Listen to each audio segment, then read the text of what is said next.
What's up, everybody? Welcome to Bingetown TV. This is Brian here with Jimmy and Paul, and today we're going to be covering the finale to season 1 of the new Disney Plus original series, Moon Knight.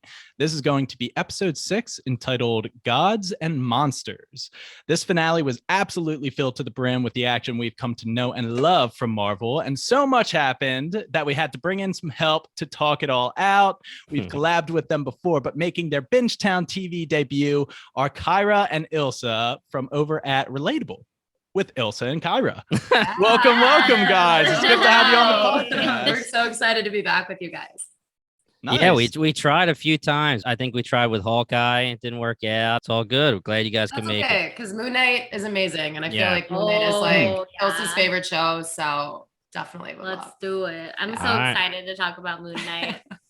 Awesome. Right there. Did I just hear that's your favorite show? Right off the bat, you're saying that? Yeah. Well, if we're talking about like the Disney Plus series, I think I'm tied for like number 1 and number 2, and then the only one I like there's like 3 shows in number 1 spot and 3 shows in the number 2 spot, and then like 3rd place is last place, and it's Falcon and the Winter Soldier. Ooh, well, I'll tell you to keep those to yourself because that question's gonna come up later. So I'm looking forward to hearing your guys' rankings. But I can already tell you sound like me because I always have to do 1A, 1B, 1C because no one is 2. Yeah. And I mean, last time we were talking about Hawkeye, and No Way Home had just come out, and like it's only been a few months, and so much stuff has changed in the MCU. It's crazy. That feels like yesterday, but oh my god, it was so long ago already. It was, yeah. I feel like it was so long ago. Disney Plus's whole like weekly release is really stretching out the Marvel content, and it really sucks waiting, but I feel like it is getting us through like the big movie releases and everything like that. Oh yeah. But everything's like coming out. It's like blockbuster after blockbuster after blockbuster, and I can't see everything. It's a lot to keep up with. I literally haven't even seen Batman yet because I go to every single one of the superhero movies with my dad just because we've always done it, and then I'll see it again if I need to. And I don't know what happened, but there were so many, I guess, coming out around the same time, and we just missed Batman. And then I was like, all right, well, it's coming out on HBO Max. We'll do that. And it's out. I just haven't watched it yet, and I'm dying to see it. So, well, you need to put like a whole day towards watching it because it's so effing long. It's a long movie, and it just like it puts you in this like state of mind where like you have to take time to process it after, and it's just kind of depressing, but like in a good way, if that's even possible. I don't know. I stood up in my apartment after watching it, and I was like ready to go. I was like, get me into Gotham, dude. Like, I thought his Batman was insane. But how do we get to Batman? Sorry, we're already talking about that's my bad. I love it. Robert Pattinson is amazing. I love it. He was a great Batman. He was such a good Batman. He's so creepy and so dumb, you know? Because like Batman's like that. He does have like a bit of a like. He's kind of dumb because like everyone's like, hey, you know, there's other things you could be doing to help out the city, like paying your taxes. And he's just like, oh, I'm just going to beat people. Make them lead. Well, I, for one, am kind of done with the DC universe. I think it was a failed experiment. So why don't we shift back to the MCU and what some people hail as the Marvel bat dude? Why don't they bring Zack Snyder back and back and back and back again and keep giving him more chances? Well, all these movies suck. He had one marginal victory 20 years ago with Watchmen, and he's and they gave him the keys to the car of the DC franchise, and he just ran it into the ground. No. Well, listen, we covered the Snyder cut and talking about how you have to sit there and watch 4 hours. I mean, Brian, were you on that one? I can't remember. It was me, Luke. I wasn't. I still haven't seen it. And we loved it. I mean, it was great. I thought it was great. Now, the original Justice League was awful. You know, I hated that. I think that the DC universe it was going to be exciting kind of soon with Flashpoint and everything, but now that we know some issues are going down, we don't know. They might just freaking another L for the DC universe. There you go. Tom's about to break up the pod. Have you been watching the series that are on HBO Max? Peacemaker. Peacemaker is got really good reviews. Okay, you also need to watch DMZ and Harley Quinn, Teen Titans good, and Doom Patrol. All the series are good. I actually watched some of Harley Quinn. That was the animated series, right? With Kaylee Cuoco. That actually was pretty good and entertaining. Now, in all seriousness, it has potential. I have just been really disappointed with a lot of their previous projects. So they have to earn my trust back. And I do owe it to myself to watch Snyder Cut, et cetera, et cetera. You should.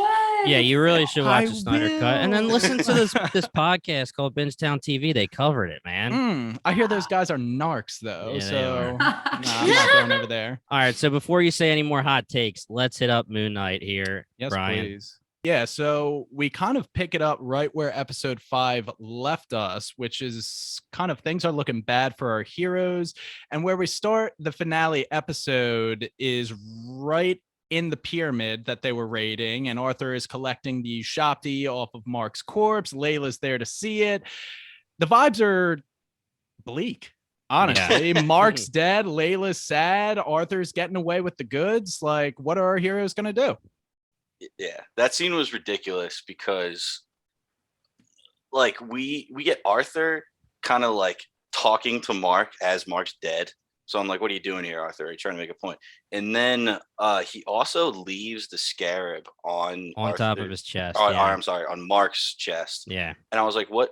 Like, was that supposed to be symbolic? Like, I didn't understand what that was. It only helped Layla find where they were going. Yeah, I mean, I think the symbolism was that it was to get him to Ammit so he doesn't need it anymore because he has Ammit. But Layla, he didn't know Layla was standing there, and she just takes it and is like, I'm just going to follow you right to... They never know.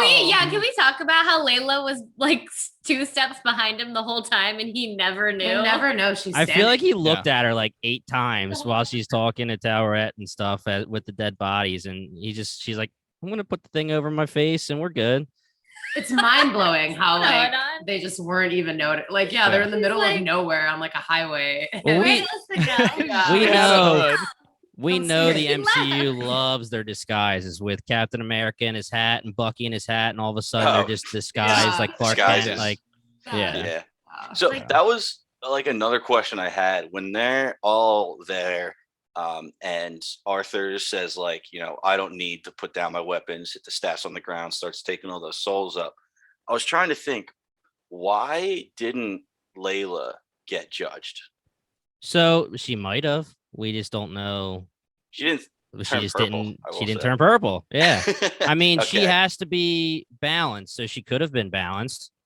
I think she's. Are you talking about the part where they all grabbed the people? Because nobody grabbed her. Nah, that was earlier. No, so it's when Arthur has the cane and they're trying to stop him, at the border or something? Egyptian patrol agency. Yeah. I chalked it up. I didn't think about it too much. I thought it was just outside of the staff's range of influence or whatever. Like, that scene got a chuckle out of me with Tawaret like communicating through the dead bodies. I was like, okay, that's kind of fucking funny. Conveniently just worked out where she just like, but she doesn't kill.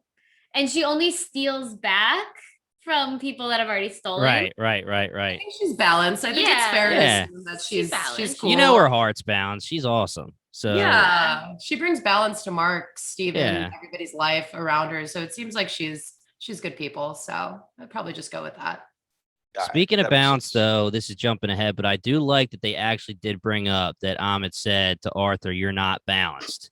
Yeah. Because we were saying that for so long. We're like, he definitely is doing the penance thing with the glass in his feet because he was with Khonshu and he regrets it, but he did like it. He liked, causing all the pain. So he was definitely unbalanced. And Ammit tells him right away that he is.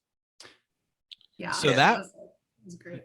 That was something they did bring up. Something they didn't bring up is that when we returned to the gods' avatars in the Chamber of the Gods, whatever, all of them were completely shocked that Ammit was being resurrected when 3 episodes previous, he was like, this guy's trying to resurrect Ammit. And we were just like, why is nobody taking this seriously? Like, they could at least be like, this guy's crazy, but we should keep an eye on this Arthur Harrow shady ass character. That was the best part. I was like, are you kidding me? They come in, all the avatars of the gods are coming in, and Osiris avatars is like, you guys feel that? like, what's going on? Someone's trying to release Ammit. And one of the other avatars is like, why? It's like, bro, did you take a vacation day like last week when we had the whole meeting? Yeah. But isn't that why like Khonshu was kind of like mad at all of them? Oh yeah. Like, they've all just been chilling in their little overvoid place. Yeah. They've been drinking, they've been partying, they've eating their grapes on right. Gave up on humanity, so they don't really give a shit. So they're just like, I don't know, they're just like high or something or drunk. They're like, whoa, like what is this, an earthquake? What's happening right now? I think they just they're out of touch with humanity because they've given up on it. I was actually reading about this because I wanted to know too, because I'm like, it's so obvious that they're just like so caught off guard and like how they're gods, how are they caught off guard? Yeah. But I think also like in retrospect, because Thor Love and Thunder is coming out and that's like a big, God's movie, right? And I'm sure you guys heard about Gore and Christian Bale playing Gore, and his whole purpose is to kill all the gods. So I think this is totally going to come back, and it's almost going to be like a Thanos situation where it's like Gore was right, Thanos was right kind of deal, where a lot of people are just like, fuck the gods, because some of them just don't care. Some of them suck and they didn't want to do anything. They knew something bad was going to happen, but they're like, we'll deal with it if it happens. Right. Like and then they don't do like they knew the whole Thanos snap was happening and they didn't step in because they're just in their overvoid, just like hanging out. I'm like, whatever, not my problem. Let them figure it out. Orgies, drinking, and they're just having a good old time. What is this term overvoid you keep using? Is that a thing? It's the actual term. So okay. If you like just like a quick Google search about it, it literally looks like almost like a pyramid, basically. And that's kind of just where they all go, and they have the avatars on Earth. So they're like spirits. So like it's kind of like in Thor, when Loki and Thor are together and their father dies, Odin, and you kind of see like this gold little like spirit trail, right. So their spirit goes to where they think they're going to exist. So like the overboard of Valhalla for that example, but they can use avatars on Earth. So like anybody could literally, gods could possess, like Avengers could partner with gods.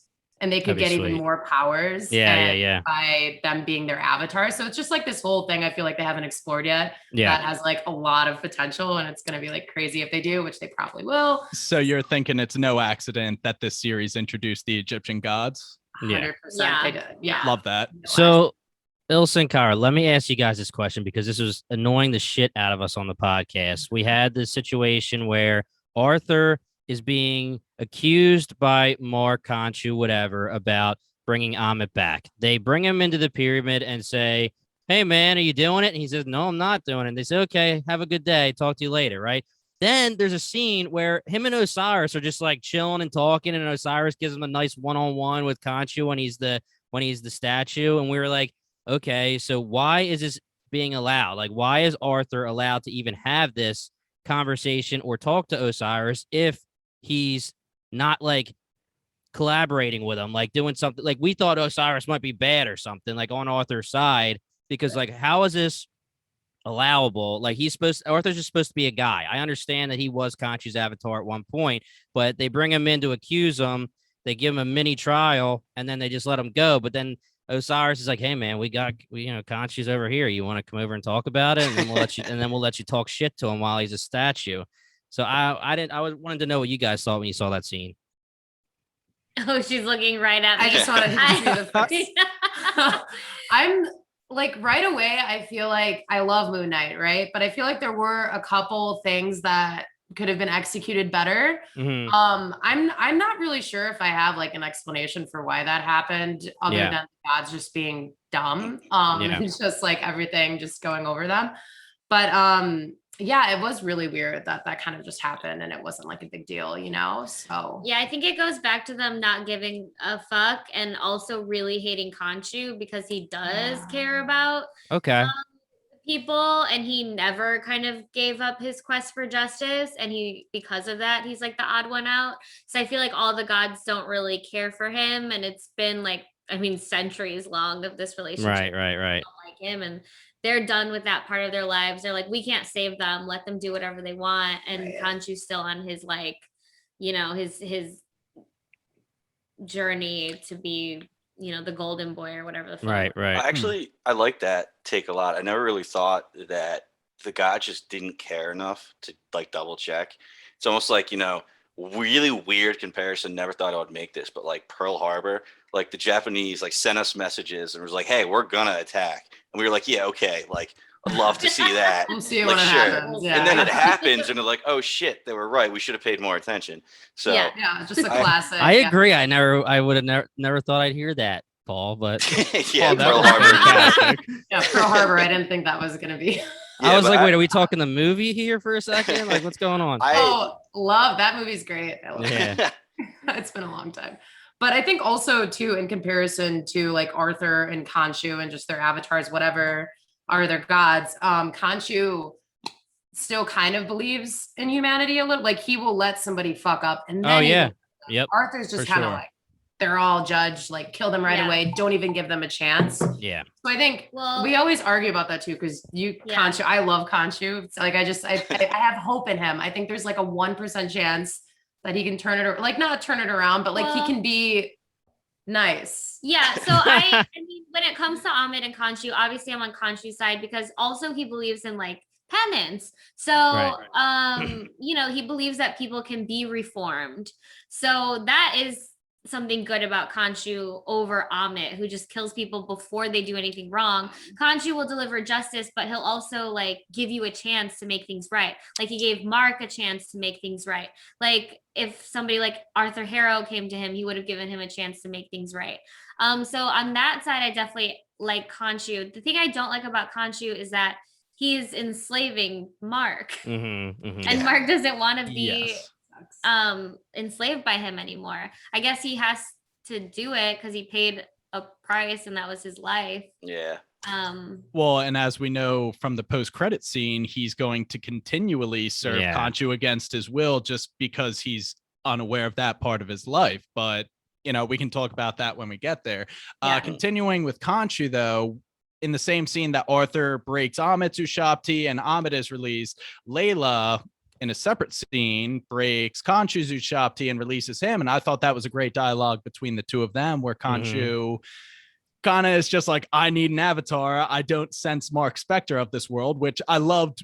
It only took him 1 second to be like, Mark is dead. What the fuck's going on here after being released? That's the first thing he checked for. But Layla immediately was just like, bro, you just enslaved Mark. He didn't trust you, so I don't trust you. This is not going to happen. Non-negotiable. That was pretty sweet. I was like, good for you, Layla. Yeah, she stood up to Khonshu. That's pretty tough. I don't know if I could. I would just be like, oh my God. Like, I wouldn't say anything. 10-foot skeleton bird in front of you, and you're telling me like, no. Like, he is such a funny looking guy. A 10-foot skeleton bird. Yeah. Basically. He wears a sweet suit though when it's time. So it's time to look good. So Khonshu bails Layla right there, and he just goes to confront Ammit, right? Yeah, and that's where we get this like god fight, which was pretty cool actually. It was really those cool. two go at it. Oh, actually, before I bring that up, what did you guys think about Arthur coming in, all the gods' avatars right there, and then Arthur winning the 3v1? Did you just take that as the gods aren't really helping their avatars? Or that was kind of weird. Like the avatars got their ass whooped really quick. And Ammit is still enslaved, so I was like, where's Arthur getting all his power from? Just all the souls or whatever that he's like taking. His staff, I would assume. I feel like just the more souls he's taking in, the more powerful they get. I totally forgot he was taking in souls by himself before. You were the one who was saying on the podcast the other episode that he was saving them up, man, building up that power. Oh man, forgot. Yeah. Okay, it was that makes epic, though. That was cool. Ammit also is like so cool. I love seeing like another. I think it was a crocodile, not an alligator like Loki. But I mean, Ammit was cool. That was like a cool little, you know. She was so pretty. She had her like lashes on and makeup. She had a moment. I did not expect time. Yeah, she had time to go to the lash studio. She knew before she came out. She probably got like a full set. Right. Out there, she was like, "Hold on, let me stop at Intermix, get a little outfit, and then let's go." Nah, she was like, I woke up like this. I woke up this pretty. Well, okay, so we have our skeleton bird, we had our croc, and then the next scene is Mark in the field of reeds with our hippo goddess. How did you guys feel about the character of Tawaret? Yeah. I love her. She's a mood. She's like my That's my girl right there. She saves the day multiple times. She does. It's like she's just so nice, and you could tell she just wants like friends, and she wants to be kind to everybody, and like I don't know. That's a good girl right there. Yeah, you know, she's nice. She just I loved. She's a real one. Yeah, when she was going back and forth with Layla, but it was Layla's actress acting as her. It was freaking awesome. Hilarious. Yeah, she did a good job. Acting. Yeah. We were giving props all series to Oscar Isaac. Mm-hmm. I got to give Layla's actress. I'm sorry, I can't remember her name. Her name's May, but I forget her last name, to be honest. Her acting right here, going between, in pain, almost dead Layla to like, I would love to like tower wet, like, oh, I can't wait to tell your father, like all this other stuff. I was like, that's impressive.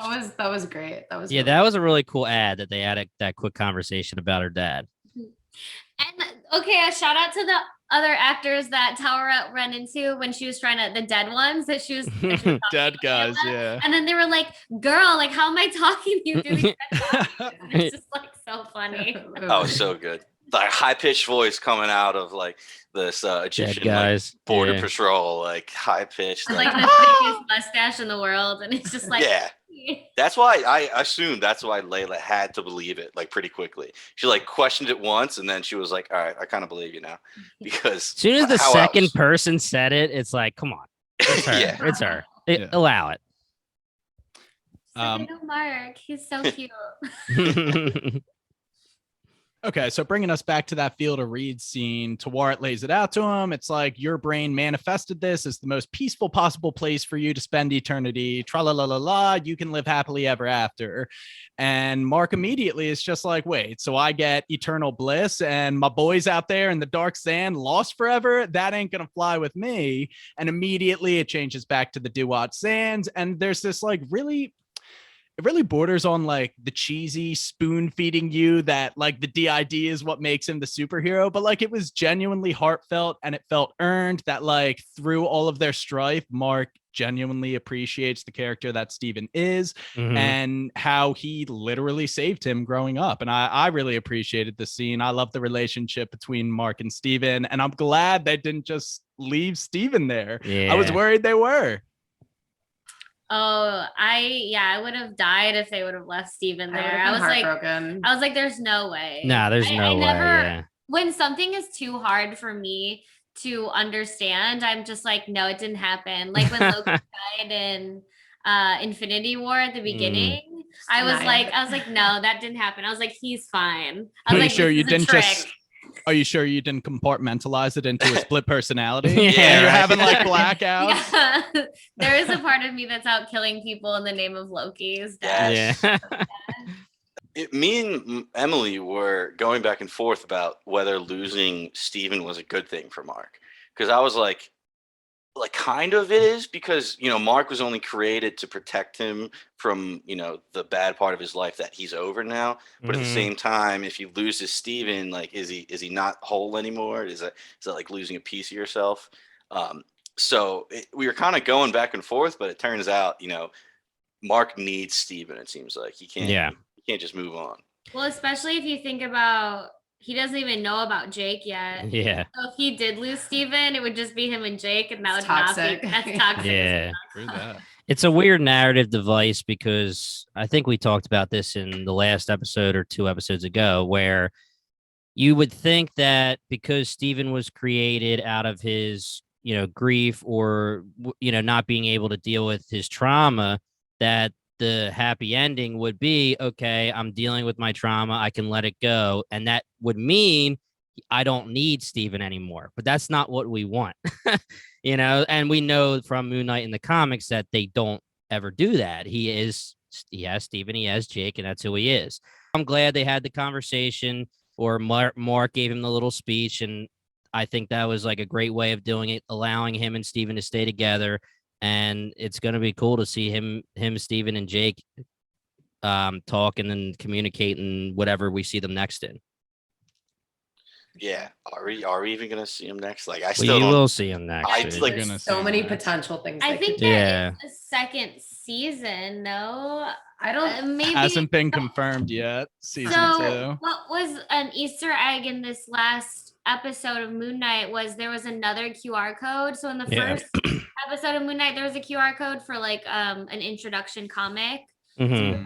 In this episode, there was a free comic where he fights Kang. Yeah. So that's just basically the creators saying, like, telling you, like, hey, Moon Knight's gonna be back and he's gonna be fighting Kang. I'm in. Yeah, There's no way. Like Oscar Isaac said, like, oh, I'm not signed on for anything else. There's no guarantee I'll be back, but he will. You know, that's how it works. You know, unless you're Aaron Taylor Johnson, you're coming back. You know, I mean, he straight up said, I'll do one movie and I'm out. Yeah. And that's why we got freaking Evan Peters as Ralph Boner. Don't bring it up. Well, isn't what's his face joining the Sony Craven? Yeah, he's going to be Craven the Hunter now. Yeah.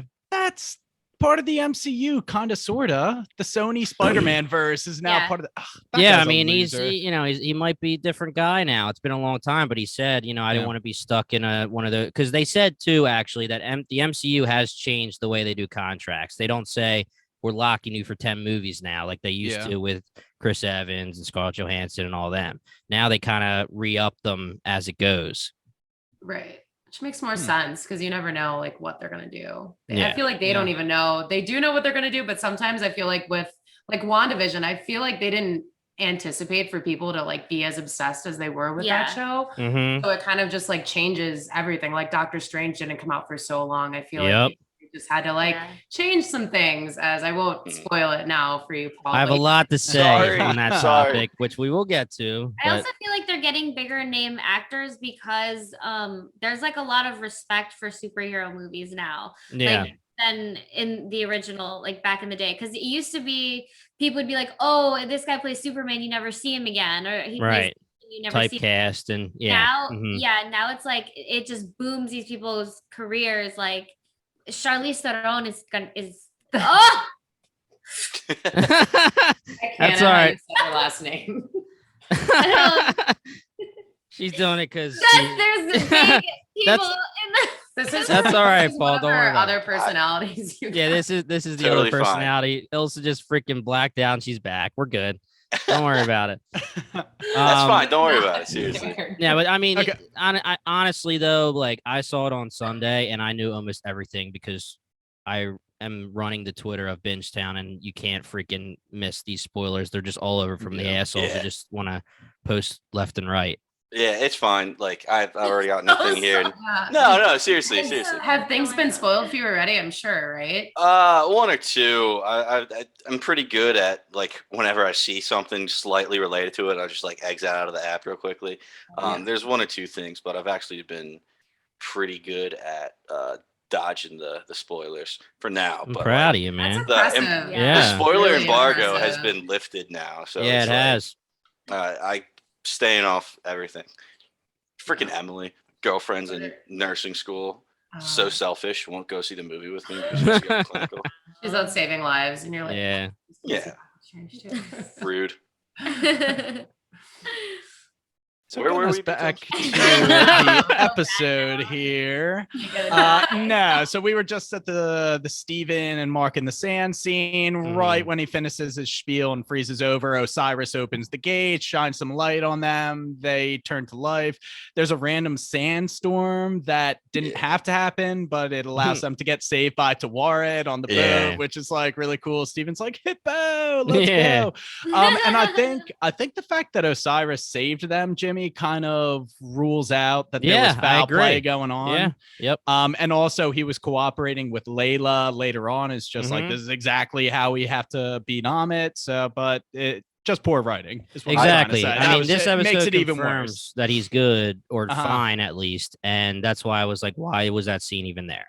So he just needed to have that speech that Arthur said to Khonshu, where that's where he talks shit, but he also says, I enjoyed being your avatar. I enjoyed killing, and I am who I am because of you.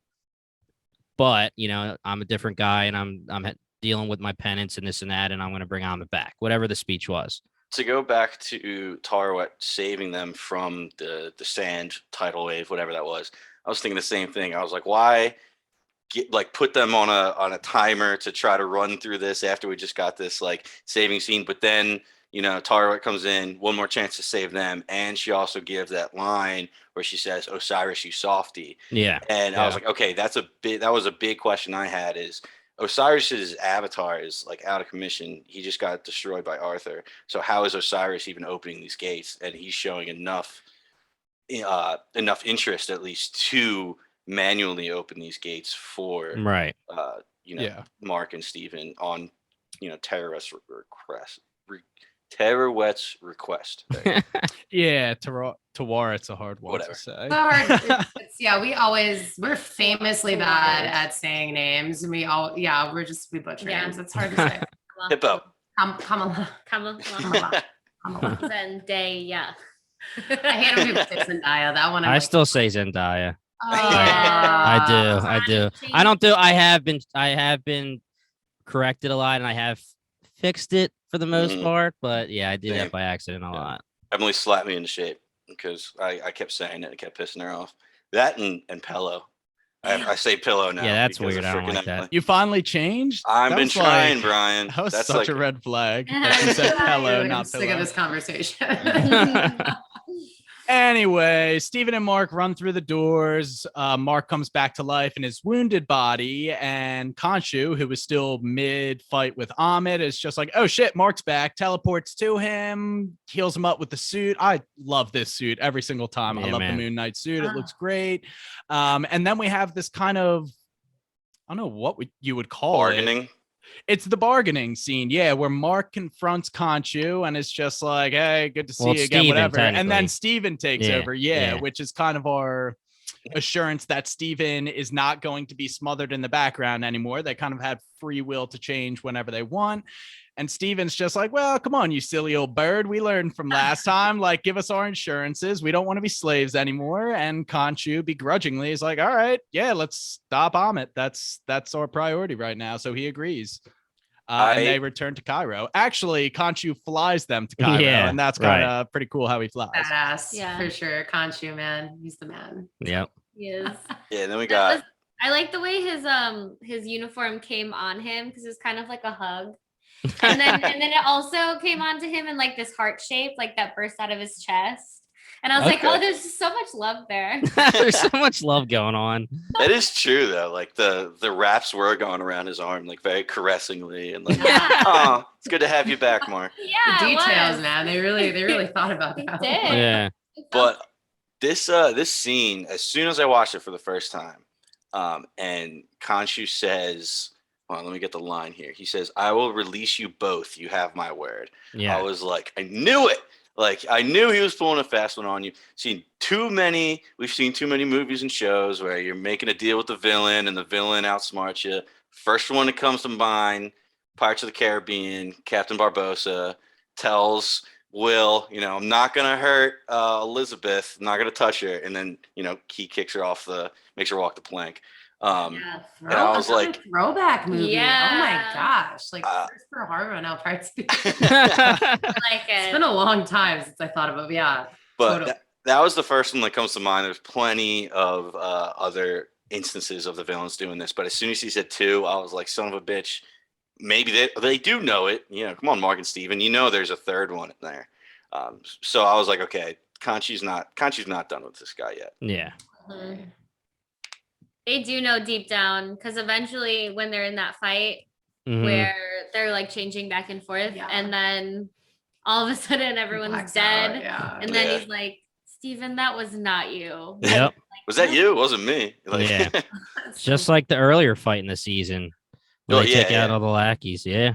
Yeah, he's been around every single episode. Yeah. It's just you really have to not even really have to pay attention, but he's there. It's just they were waiting for that. Yeah, his calling card is blood everywhere. Yeah. So Jimmy, I want to go back to episode 7 real quick when you said we saw Jake. Whoa. This is the finale. It's episode 6. Yeah, I was like, what's going on here? I'm mixing up Wilds. Are we talking about the same show? I'm mixing up 8 Paul's episodes, covering too many podcast shows. Yeah, of the Wilds here with 8. So you're talking about episode 5? Yes, episode 5. Okay. Sorry.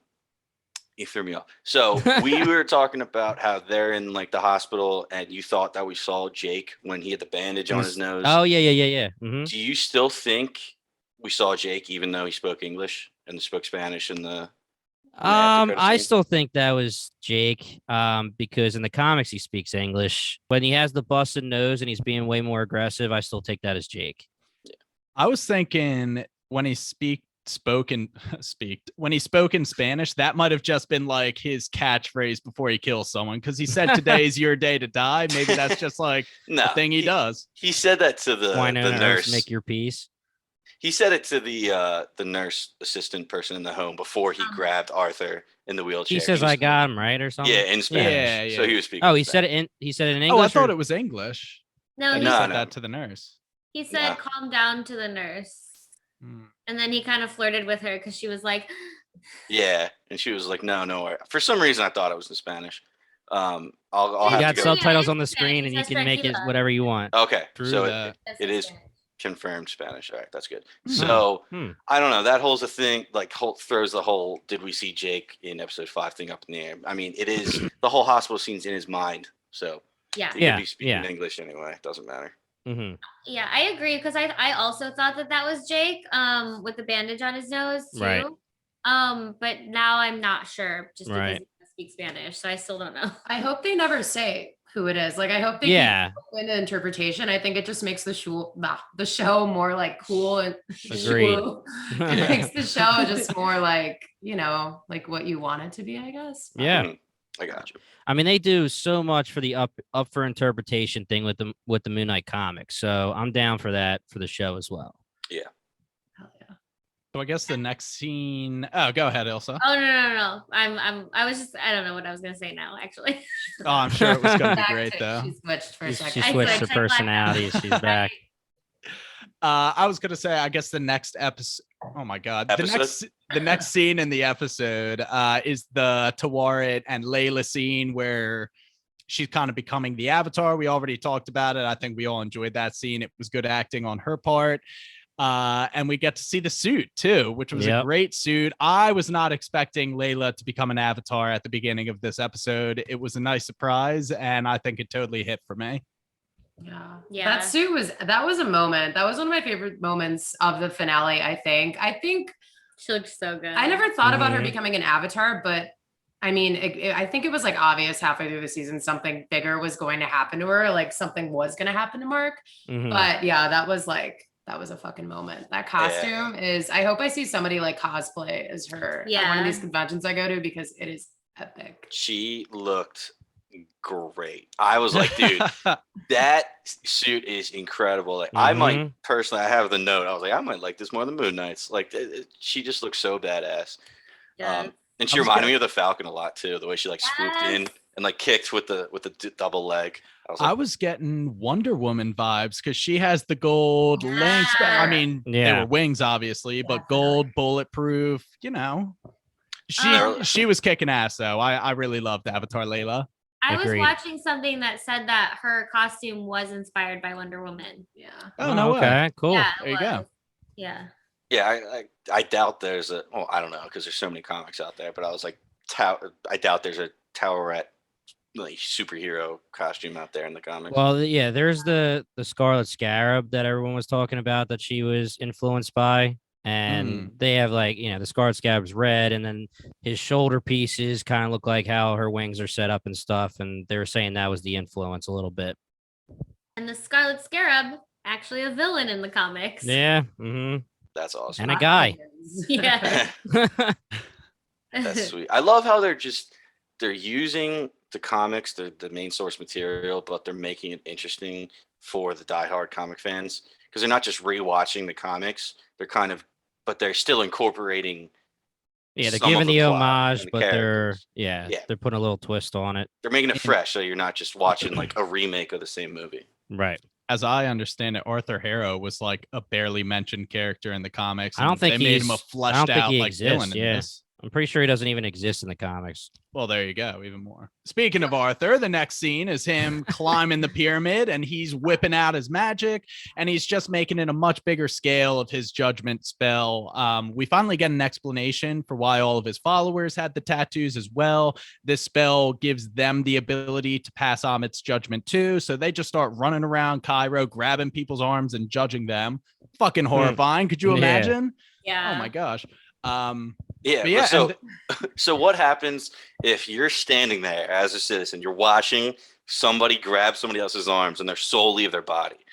So if that causes the third party, innocent civilian, to say, I need to kill this guy before he kills me, would that make your scales unbalanced? It's like a weird paradox. Yeah, probably. Right? But self-defense, I feel like, is like legitimate. Can't kill anybody. Yeah, that's somebody's trying to kill you or take you can. No. The whole thing about the judgment is that it knows what you've done and will do. The judgment should have already known that you would be committing this act of self-defense. Yeah, right. So it shouldn't change. You weren't going to until you saw what you saw. So I guess I was saying it from a personal, not from the mentality.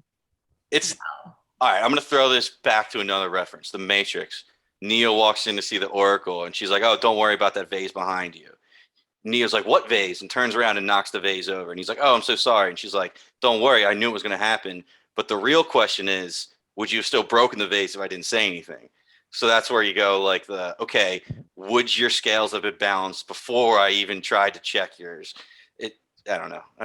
It's a whole, I feel you. Ethical, philosophical. That's a really deep question. I don't know why I keep thinking back to personal, like, wow, would my soul, it's just like, it's how, like, I'm thinking of Twilight now and how Alice's visions work. Twilight? Hell yeah. We're reading the new Twilight book, okay? We are both reading Midnight Sun. And she says that the future changes. So it would go back and forth. So if he changed his mind in that moment, maybe it would scale back. Yeah, I feel you. I love the Twilight movies, I'll be honest. Had to go. Oh my God. I was forced to go with my mom. My mom would make me and my sisters go every Mother's Day to watch it with her because my mom was obsessed with the books. Like, first one, I was like, blah. Second one, I was like, blah. Third one, I was like, okay, that's pretty good. And then, like, the finale comes around, and I'll be like, Constantine, you beast. Or Constantine, not his name. Whatever. Who's the father? Edward? No, you're probably thinking of the bad people from, like, Rome or something. No, who's Edward's dad? Oh, Carlisle. Yeah, I said close Constantine. Enough. Close enough. Sorry, I keep like. Yeah, you're thinking Last Kingdom now, pop dude. culture going everywhere. Constantine's a great movie. That's a great movie. Another Keanu movie. That is such a good movie. King Constantine, Last Kingdom. We just covered the Last Kingdom on the pod. But that's a separate story. Yeah, great show if you guys are interested. The Viking show, right? Yeah, that was the one we Viking tweeted at you. Right. What did you say, Kyra? You said that. So I saw The Northmen. Super sidetrack. It was okay. It was good. It was okay. I don't know. I just feel like after you see, like, a Viking show or anything related, especially the Vikings TV show, it's, like, not hard to see somebody else do it again, but I don't know. I liked it. I'm not trying to diss it. I love A24. I loved all those actors in that movie. But yeah, I probably will never watch The Last Kingdom just because Vikings is it for me. I just will. I got that position because I would probably not pick up Vikings after having watched Last Kingdom. I honestly think I agree. For the same reason.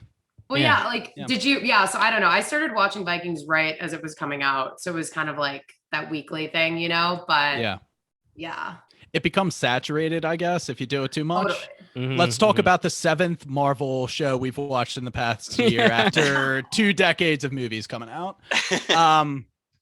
But yeah, seriously, going back to the episode, this is where we get this giant Godzilla level fight between Ammit and Khonshu, and kind of on the ground level, Arthur is fighting Mark and Layla comes in to save Mark. So it's kind of a 2-on-1. Steven is very proud of his newfound Mr. Knight skills, which actually, now that he knows how to use those kind of dual batons, I liked him. I like Mr. Knight a lot. Jimmy, I feel like when he first appeared in episode 2 or 3, whatever, you said the community didn't really like him. Like, a lot of the diehard comic fans weren't down with it just because they were using him for comic relief instead of what he's like in the comics, I guess. Yeah. I like how they used him in the show. I'm down with it. Like, I'm fine. Yeah, I'm fine with it. Yeah, because Mr. Knight in the comics was kind of like a badass. Yeah, exactly. He was like always like doing business meetings and I don't know. He was like always the one talking to people and being pretty hardcore and scary. It seems like he was kind of the brains in the comics about like the deals, and in the show, he's this silly, goofy, like everybody stop the violence. Like we can talk this out. It's like, come on, Steven. That's not what Mark trained you. But God, I love Stephen Grant though. Yeah, so agreed. And what you guys were saying about Steven actually being able to fight now, there's a few parts just in this, because it was just like a big scramble from here on out. I'm just listing off a few of the things that I thought was awesome. Switching to Mr. Knight, because Arthur had Moon Knight by the cape, so he switches to Mr. Knight to get the cape out of there, just go in the suit and get away. Throwing the baton as Mr. Knight, hitting somebody, coming back, and then grabbing it as Moon Knight, as Mark. So cool. We got to see more of Moon Knight's gadgets. He kind of used a little grappling hook to knock out Arthur one time. Yeah, he did have some good gadgets, that's for sure. Yeah. And arguably, like, my favorite line of the show, we get "Are you an Egyptian superhero?" Oh yeah. To Layla, the little girl that she saves. And she was like, "Yes, I am." I was like, "That's so cool." Yeah. That was great. I'm glad you brought that up. That was awesome, because Layla definitely needs her credit, and that was so cute. It was sweet too, because like I'm sure this girl in Egypt is seeing what the Avengers are doing. She's like, "Hey, like, how come there's like 12 superheroes in New York and like none anywhere else? Like, how come Egypt doesn't?" Dudes, there's no women. There's like barely any women. So she's just like, oh my God, wow. That was awesome. And really quickly, just to wrap that up, makes me upset that I think Egypt banned Multiverse of Madness because of LGBTQ. Was Egypt one of them? I know Saudi Arabia was. Really? I think it was Cairo, I want to say, because of LGBTQ scenes. I was a little bummed out, but yeah. They still made $700 million.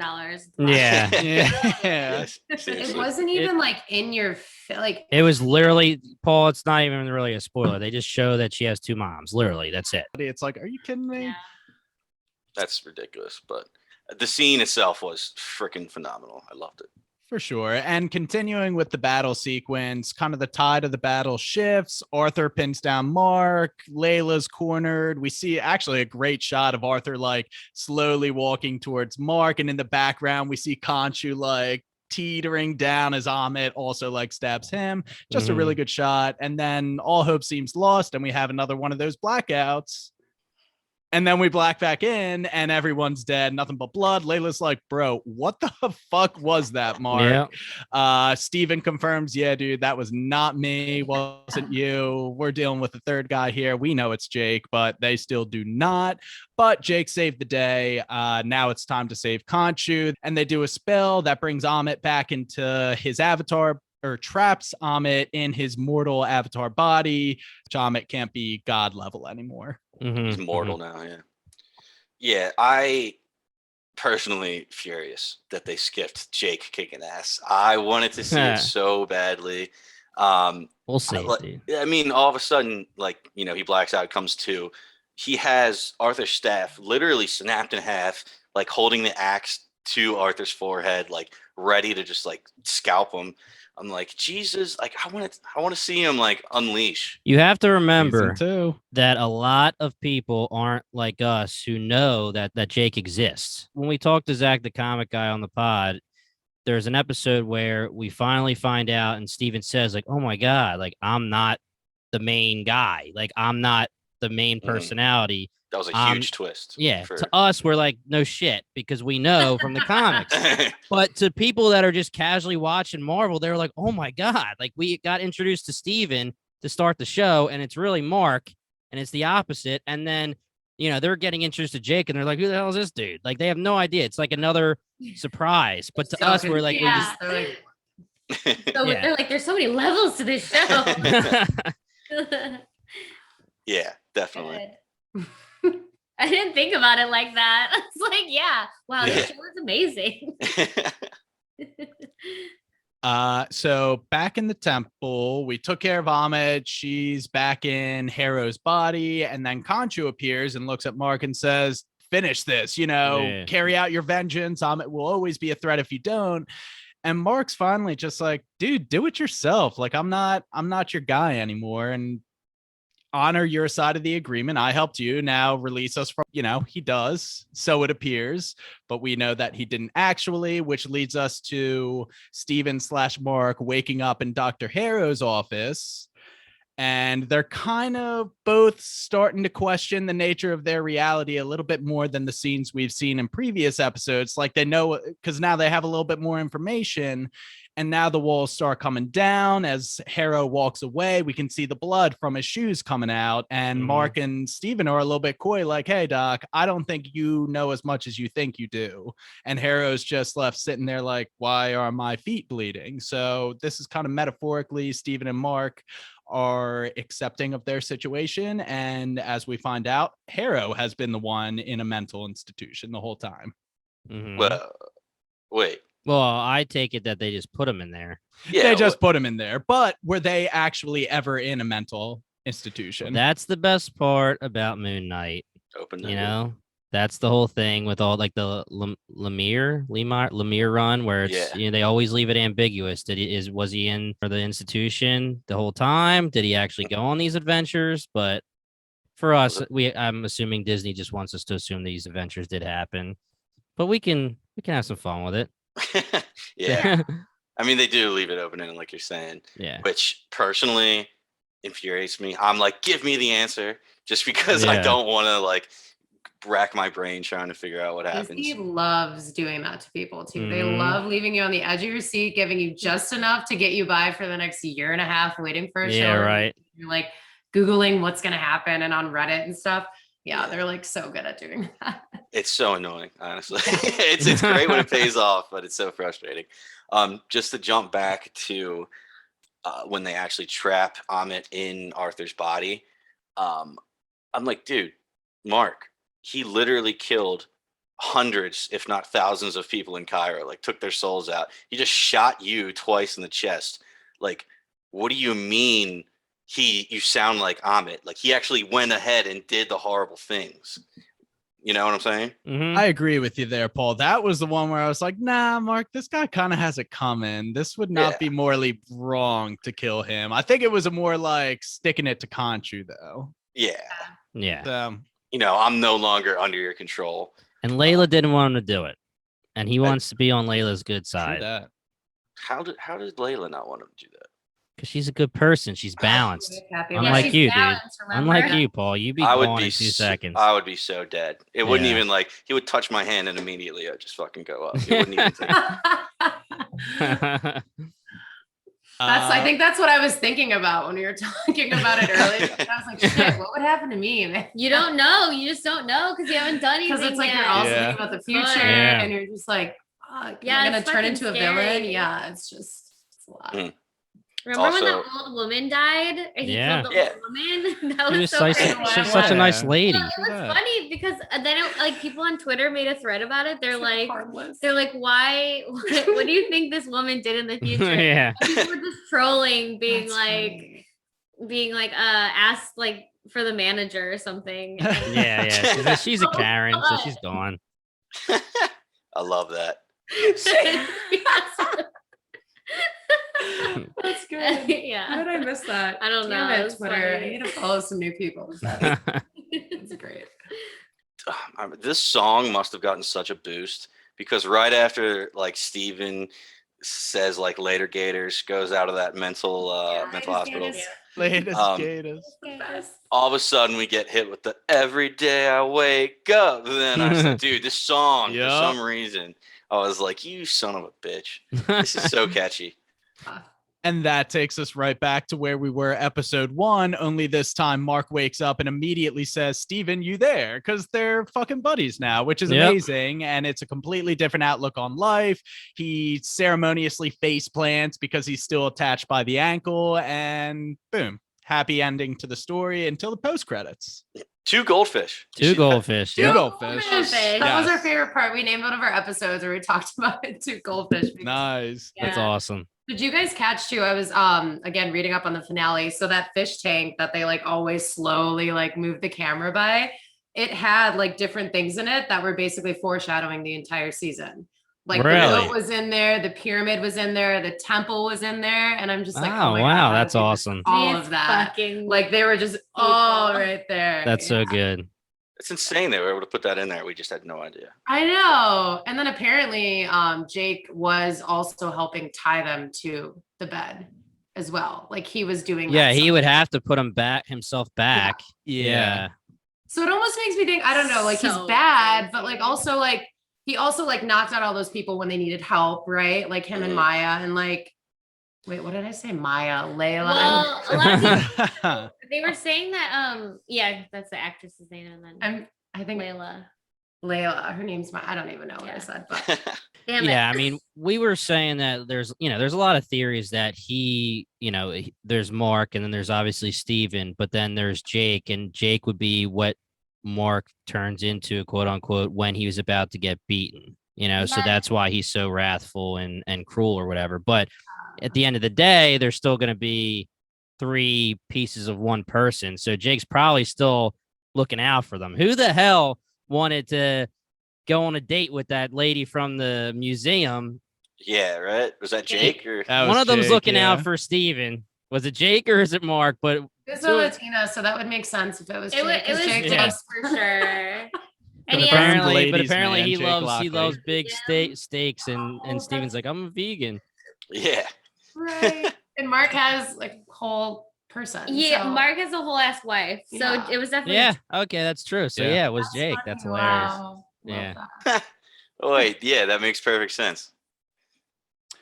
Finish this up, Brian. Yeah, so we get the introduction to Jake in the post-credit scene. I thought it was really well done. We see that after the events of the series, they put Arthur in a mental institution. He's seeing sand in his coffee cup, like he's completely out of it. And then the nurse wants to put him to bed, but Jake's like, no, I got this. Just like, let me take this guy. And he does. And as he's wheeling him through the lobby, we see one of the orderlies has been killed, essentially, which is some more blood in the MCU. Everybody wants more blood in the MCU. And then he takes him out to this nice sparkling white limo with a Spectre license plate. And apparently this is a shout out to the comic books too, the Spectre limo, which is awesome. And Harrow sees Khonshu in the back of the limo and he's like, Khonshu, too bad you can't hurt me. And he's like, well, I'd like to introduce you to my friend Jake, who's going to shoot you in the face now. Insane. I loved when Jake kicks the wheelchair. I was going to say that. It's like, 100%. what a nice little touch. Yeah, that guy is so aggravated, man. He basically like grabs Arthur and like throws him in the back seat, and then he like for 1 second starts pushing it away, and it's like fuck this, and just kicks it over. Oscar Isaac only had 30 seconds of screen time to make this character this season. He probably took every second to establish what he's going to be. Oscar Isaac is the GOAT, man. Yeah, so good. He apparently came up with the idea of having a British accent for That's insane. Awesome. Like, why? You must love what you do if you're like that passionate. But I will. Juilliard. Oh, did he? I didn't realize that. That's so cool. I know his biography. I mean, I love him. I don't blame him. I've been watching him on like all the late night show interviews. I'm like. That's like me and Neil Patrick Harris. I got his biography somewhere over here. MPH, baby. I was pissed though that Jake put bullet holes into the interior of a Rolls Royce. I was like, that's almost like grand larceny, like dealing damage. That's insane. I feel like he's rich. I didn't see the bullet holes in the back of the window though, unless maybe they're stuck in his head. I don't know. Yeah, I agree with you, Ilsa. I think he's rich too. Otherwise, how does he? Well, that was. I mean, Steven in the comics is Bruce Wayne, pretty much. So, but Steven in the show is not Bruce Wayne. Yeah, he's the. So, like, where's the money coming from? Well, if he's a mercenary, he probably takes whatever the hell he wants. True. All right, well, that's kind of season 1, and I wanted to segue us into like perhaps a season 2, what that might look like. Nothing is confirmed on Marvel's end, but like, are we interested in a season 2? Do we think we have enough of a story left to get through for a season 2?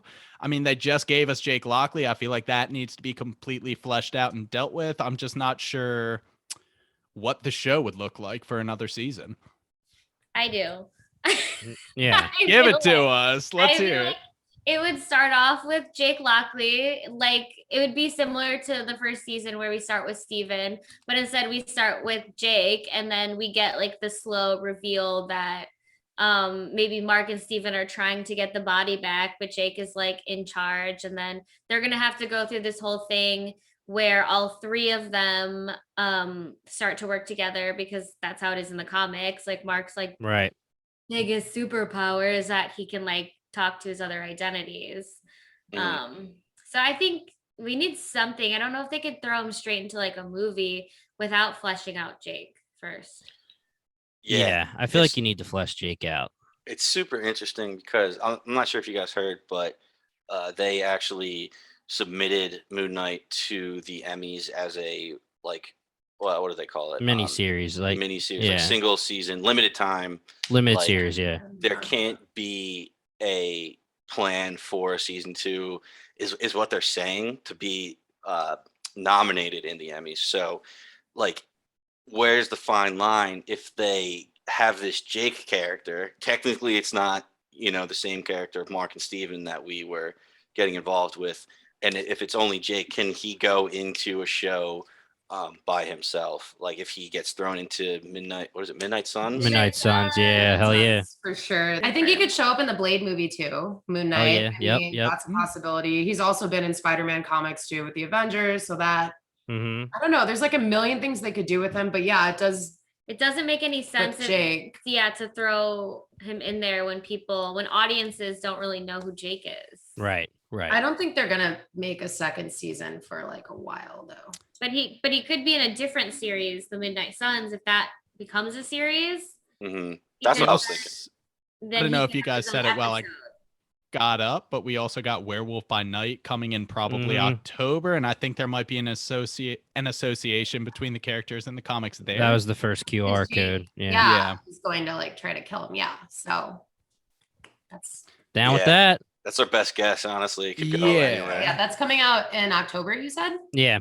Wow. Okay. Yeah, I think that's like pretty. That's perfect. That's pretty spot on. It's like a Halloween special, so spooky season. But yeah, I mean, I think we all received Moon Knight season 1 pretty positively, so I think we're both excited at the prospect of a season 2. I guess that begs the question. We now have 6 of these Disney Plus TV show projects. How would we rank, or just like, what are your top 3 of the Disney Plus shows that have been out? B-Tom's going to start. You said you were going to go first. And I did say I was going to start. I think Loki is solidified in my number 1 spot. I think... Damn, this is... I'm giving number 2 to Moon Knight. I just think it was a different breed of Marvel project, and I really appreciated what they did. And Oscar Isaac just like anchored the entire thing. It wouldn't have worked without him, but like, knocked it out of the park. And then number 3, What If? I just thought What If was fucking awesome, and they could do whatever they wanted, and the implications of that we're kind of seeing here and there. Like, those Ultron episodes were crazy. Yeah. Honorable mention, WandaVision, because it gets a bad rap, but I loved WandaVision. That was so good. It was so good. How can anybody who did not like that? WandaVision? Ask the other 2 guys here. So you guys, I'm still wondering. I was the highest ranked on the pod when I did it. Brian wasn't on the pod, so I'm fine with WandaVision. I just think that we had a lot of time theorizing about shit that didn't come to fruition, and there's a couple dumb decisions at the end. So what you guys said, don't troll me with Ralph Boner. Yeah, exactly. You guys said WandaVision probably wasn't expecting to get scrutinized as hard as it did, and I think that suffered from COVID, because we were supposed to have all this Marvel content out by now, but they kept pushing all the movies back because they didn't, you couldn't go to theaters. So WandaVision was the first Marvel content we got in since 2 years or something. Yeah, it was coming up on 2 years. So we were chomping at the bit. We were so ready. Week by week we were dissecting everything, and then at the end it's like, there is no connection to the multiverse that we thought we were going to get with Quicksilver being back. We actually said after time goes on we would appreciate it more.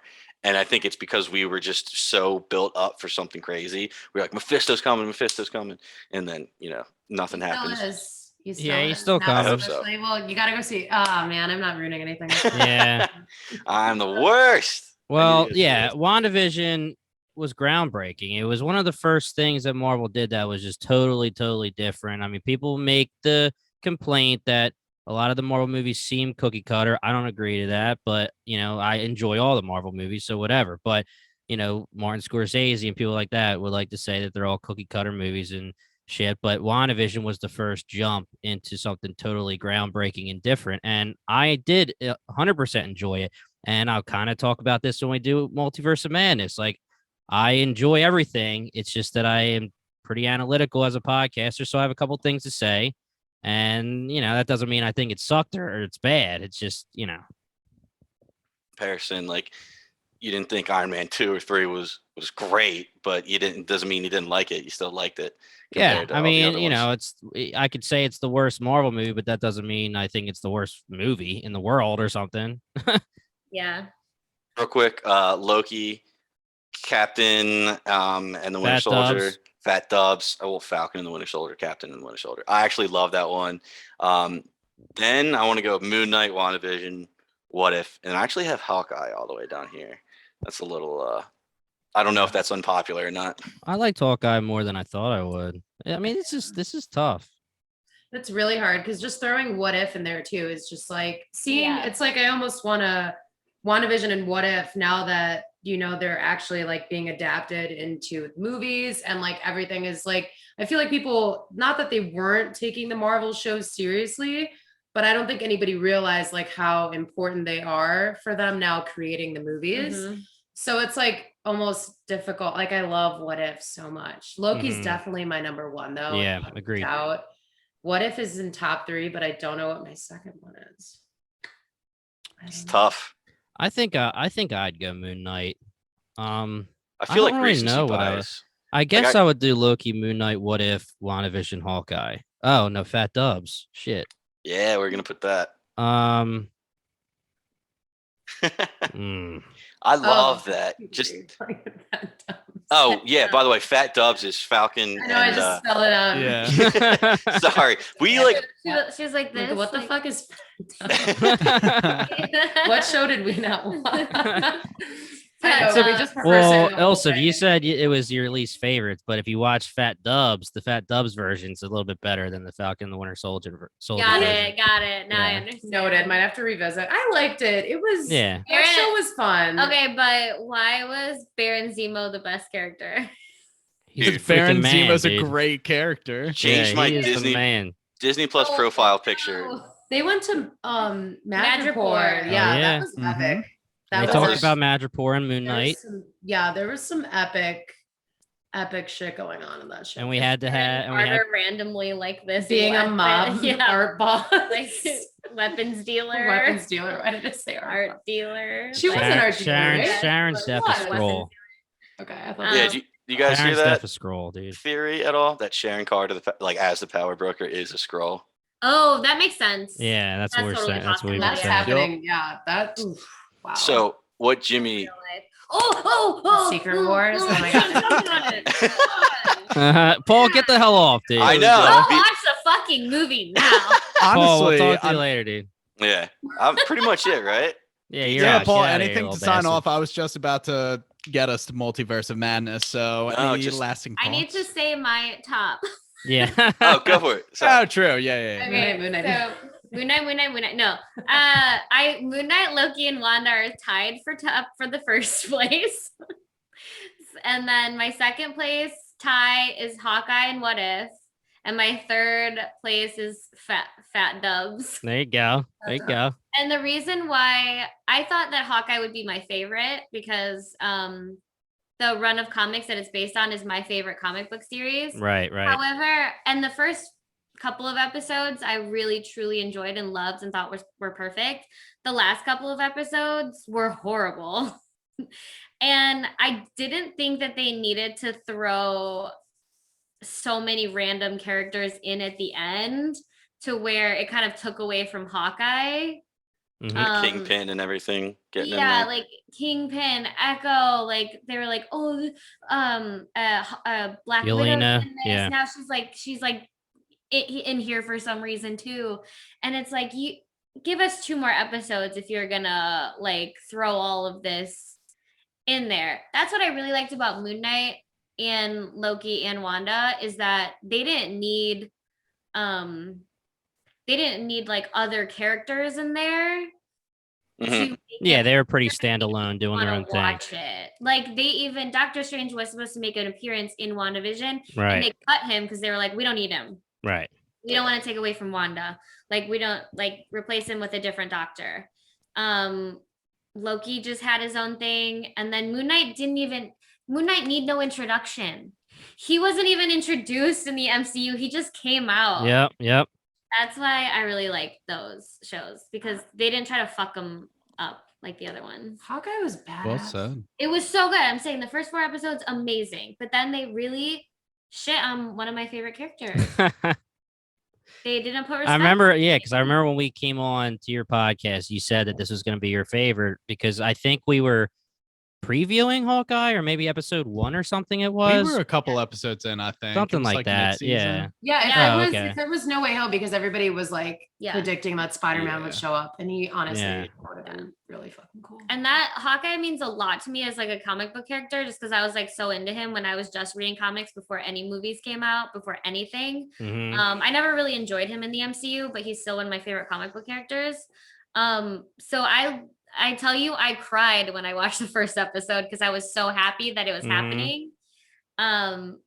That they were finally giving him the respect and recognition that his character deserved. Like, this is a regular ass dude whose coworker is a fucking god of thunder. Like, yeah, right. Like, he's a badass, all right? Damn right. I love Hawkeye. Yeah, just to go back to people thinking Spider-Man is supposed to be in Hawkeye. He's actually like at the end of No Way Home, when he's swinging by himself, he goes past the tree. Past the Rockefeller Center. Absolutely. Yeah. So it's like, maybe he was. We just never saw him. He's in the background behind the camera. He's there. Yeah, you squint. You can he's see there. Yeah, he's around. He's there. There's just too many lights. There's I mean, all in all. Well, technically everybody forgot, right? Or he doesn't exist after, right? He doesn't exist. But Peter doesn't exist as Spider-Man, Spider-Man in Civil War.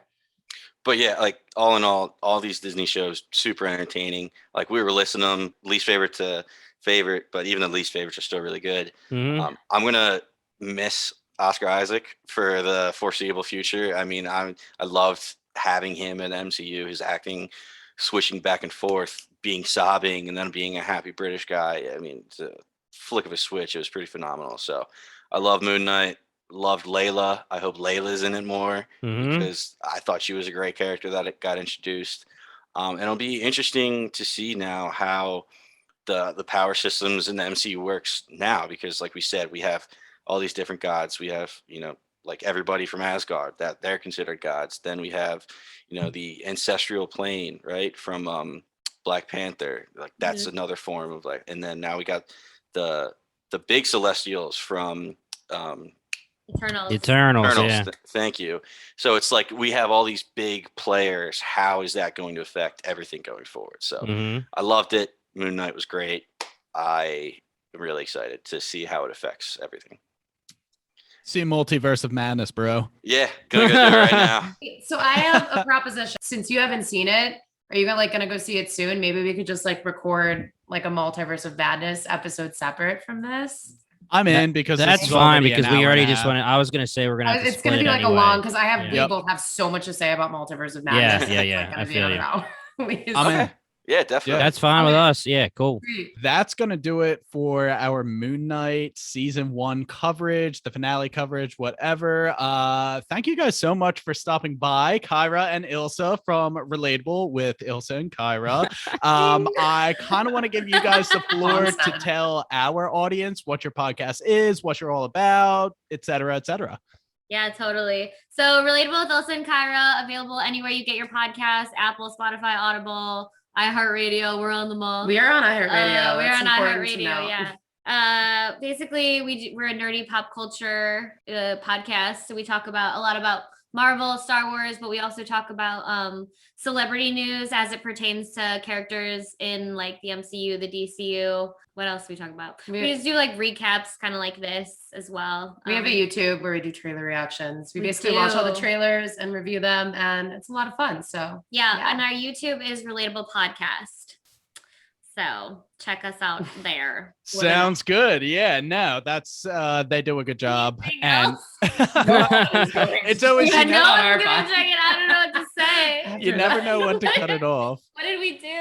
What did I do? Blacked out. We both blacked out. That was Jackie Lockley, my third identity. Jackie Lockley. I love that. Well, thanks to the three of you for stopping by, Ilsa, Kyra, and Jackie.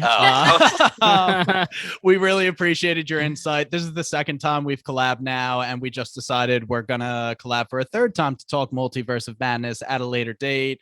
Paul's gonna get that viewed between now and then, so hopefully five of us will be back for that chat, and like I said, that's going to wrap our season 1 Moon Knight coverage.